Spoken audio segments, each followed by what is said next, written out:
Hello students, welcome to Kusum classes. तो बच्चों, आज के इस वीडियो में क्लास 9th की मैथ करेंगे। एक्सरसाइज 2.3 का क्वेश्चन 4 करेंगे। ठीक है बच्चों, क्वेश्चन 4 हमारा कि गुणनखंड ज्ञात कीजिए। तो बच्चों, फोर्थ जो हमारा क्वेश्चन है उसके कुल 4 पार्ट दिए गए हैं। ठीक है, चौथे क्वेश्चन में कुल 4 भाग हैं।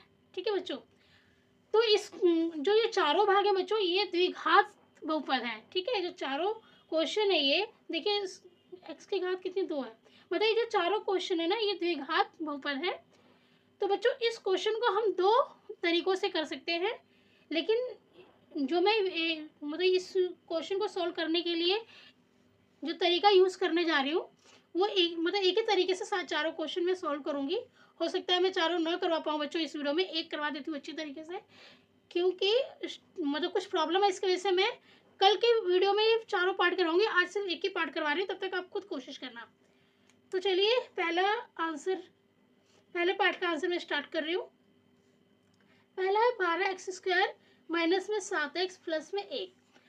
तो बच्चों देखो, ये ना द्विघात बहुपद है। अब इसमें हमें करना क्या है, जो ये हमारा लास्ट वाला अचर है और ये जो हमारा ये x² का गुणांक है 12, ये भी हमारा अचर है। तो इस लास्ट वाले अचर को हम पहले वाले अचर से गुणा करेंगे। तो जब 1 को हम 12 से गुणा करेंगे तो कितना होगा, 12 1 कम 12 हो जाएगा। ठीक है, और जो हमारा ये बीच वाला जो पद है x का जो गुणांक है -7, तो इस -7 को बच्चों हमें इस प्रकार से विभक्त करना है, मतलब कि इस प्रकार से हमें दो टुकड़ों में बांटना है इस 7 को, कि गुणा करने पे 12 आ जाए और प्लस या माइनस करने पे 7 आ जाए। ठीक है, इस 7 के हमें इस प्रकार से दो टुकड़े करने हैं कि हम अगर उन दोनों को गुणा करते हैं तो हमारा 12 आ जाना चाहिए, और अगर जमा और घटा करते हैं तो 7 आ जाए। तो बच्चों देखिए,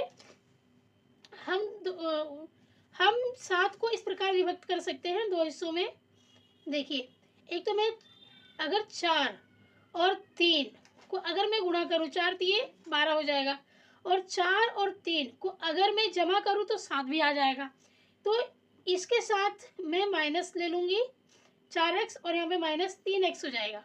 4x और -3x। ठीक है, देखिए अब अगर मैं इन दोनों को गुणा करती हूँ तो 12 आ गया, और माइनस प्लस हो जाएगा।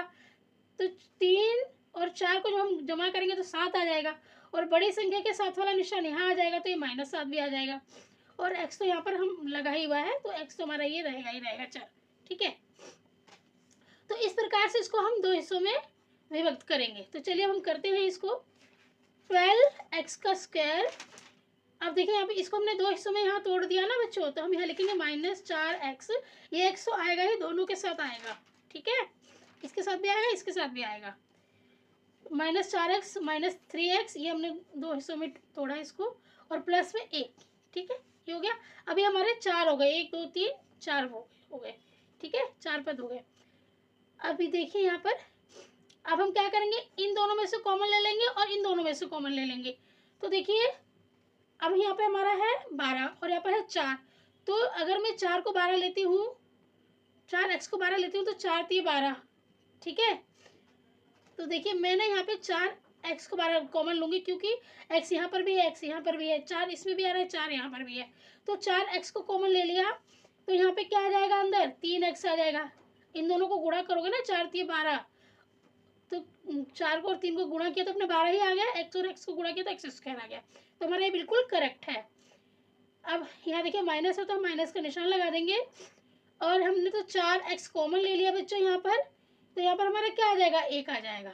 ठीक है, अब यहाँ से हम क्या कॉमन ले सकते हैं, यहाँ से हम, हमारे यहाँ पे कुछ भी कॉमन नहीं है बच्चों, तो हम यहाँ पे -1 कॉमन ले लेंगे। ठीक है, अब देखिए यहाँ पे 3x है, तो 3x हमने यहाँ लिख दिया, और हमने माइनस यहाँ से कॉमन ले लिया है बच्चों, है ना।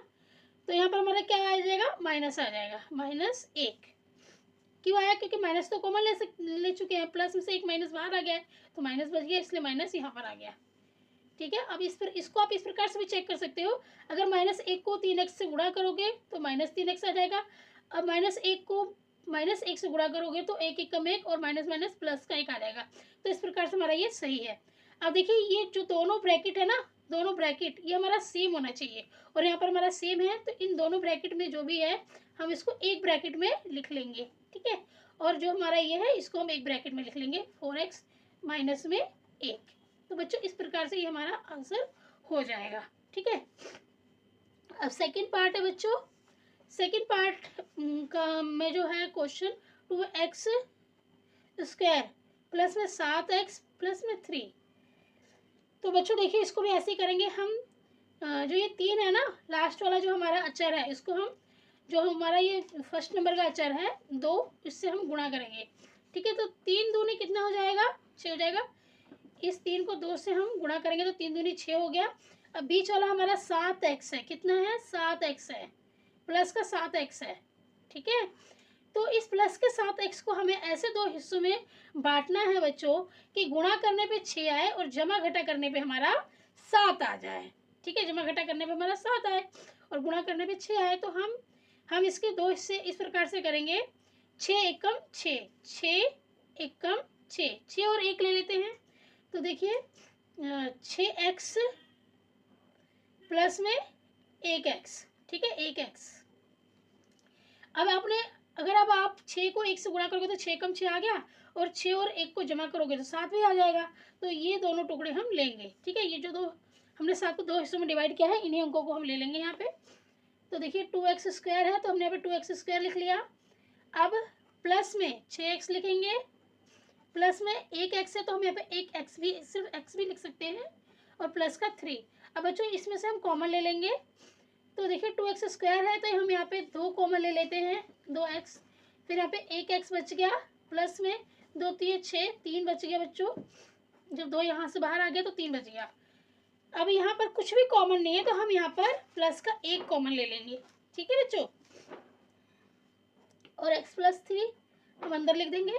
अब ये दोनों ब्रैकेट देखिए सेम आ गया हमारा, अगर सेम नहीं आता तो इसका मतलब कुछ गड़बड़ है। अब दोनों ब्रैकेट सेम आ गए बच्चों, दोनों, तो ये कॉमन हो गया ना हमारा, तो हम इसको एक ब्रैकेट में लिख लेंगे। ठीक है, और ये जो बिना ब्रैकेट के है इसको हम एक ब्रैकेट में लिख लेंगे। तो बच्चों इस प्रकार से हमारा ये सेकंड का भी आंसर आ गया। ठीक है बच्चों, तो इसी प्रकार से इसके दो जो भाग रह गए ना, 2 पार्ट, वो भी इसी प्रकार से करेंगे बच्चों। तो आप खुद से कोशिश करना इन दोनों को करने की। अगर आप नहीं कर पाओगे तो वैसे भी मैं कल की वीडियो में ये दोनों पार्ट भी करवाऊंगी इसके। तो उम्मीद करती हूँ कि आपको ये बहुत अच्छे से समझ में आ चुका होगा। अगर नहीं समझ में आया तो कमेंट बॉक्स के माध्यम से आप मुझसे कह सकते हो, मैं बहुत और अच्छे से कोशिश करूँगी आपको एक्सप्लेन करने की। ठीक है बच्चों, तो आज की इस वीडियो में इतना ही। अगर वीडियो अच्छी लगी तो प्लीज़ मेरे वीडियो को लाइक कीजिए, चैनल पर नए हैं तो सब्सक्राइब करके बेल आइकन पर प्रेस कर लीजिए। धन्यवाद।